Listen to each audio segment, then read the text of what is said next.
My brother Mike last night, he gifted me this hat. I really enjoy it. This thing is nice.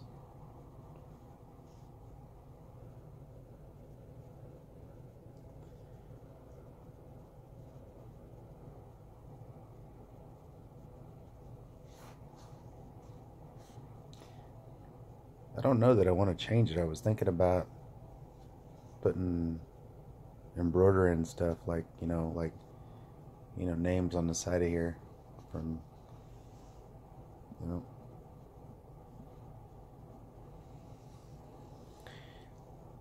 some lady was already talking about like beading it like right there. She goes, "Hey, I know how to bead," and I was like, I just smiled because I was like, "Who said I wanted you to bead on it?"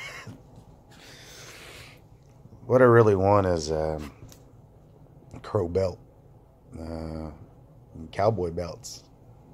I'll show you real quick. This is a crow belt. I just haven't finished it.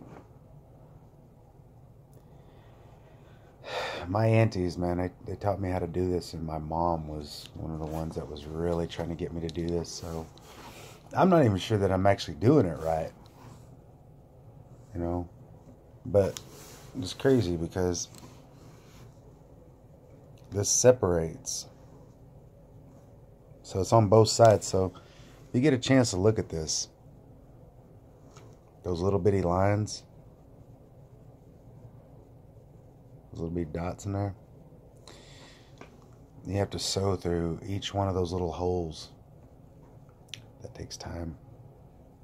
These women, Crow Reservation and on Fort Berthold, they do those, you know, and even the middle of this little part right here, like this part right here, they put it on a loom.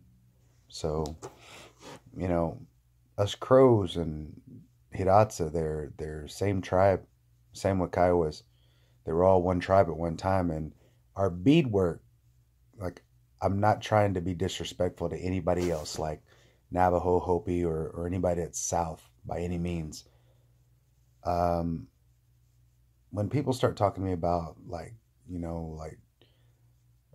native fashion or anything like that, I'm just kind of like, hmm, because I'm used to stuff that people have probably never seen, like the bracelet that goes into a ring and it's all beaded and it's a flower. And that particular flower is up in the Bighorn Mountains. I see when people kind of like rip off like crow style because those flowers don't even grow down in like Oklahoma or different things because I do like crows before anybody really had a whole lot of money. Um, and this is just in my own opinion, before anybody had any of this casino money or anybody had any of this money, they really were really fashionable and very loud dressers though. Man, I looked at an old hand game documentary that was done back in like the 80s, and it was back when they had the round hall, and um, I saw some vests that, man, they were sharp. They were really, they'd be sharp today. Those people like in Black Lodge district, man, those people always had a really sharp eye. So anyway, but whenever you see like cowboys, and both sides of these will look just like this, you only see that one place. And I've only seen Hidatsa and I've seen Crow only wear them. So it's funny. Whenever I saw a guy on the dance floor this year at National Finals Rodeo, and I spoke Crow to him, and his wife came over and she said, "Dosha Sagit." So I knew she was Hidatsa because in Crow we say Shodaji. So, and she's like Dosha. That's pretty neat. So anyway, we speak almost the same language, but anyway, that's kind of a native fashion though. But I go to Magic Convention though to kind of learn our distribution, and because we get a lot of companies like Affliction is one of them. Affliction's one that steals, cultural appropriation.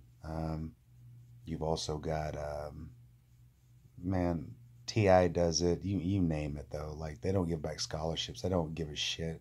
They worry about rapping and fucking selling the next diamond fucking chain around their fucking neck and I'm like somewhere in my mind I'm like you do realize that they actually like they used to like enslave black people in like South Africa over those diamonds, right? Which is why 50 Cent when he went over there and they snatched a chain off of his neck in mid concert. They didn't give two shits because there's nothing cool at all about the gold and diamonds that people were murdered for, you know.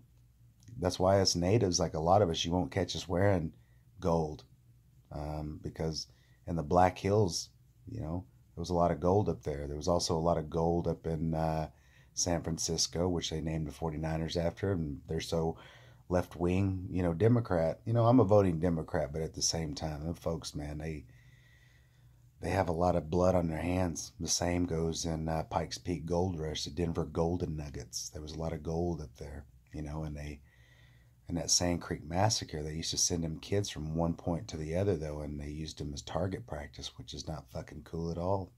So a lot of us natives, we stay pretty loyal to our beads and our quill work. So anyway, I'll quit grandstanding. Have a good night.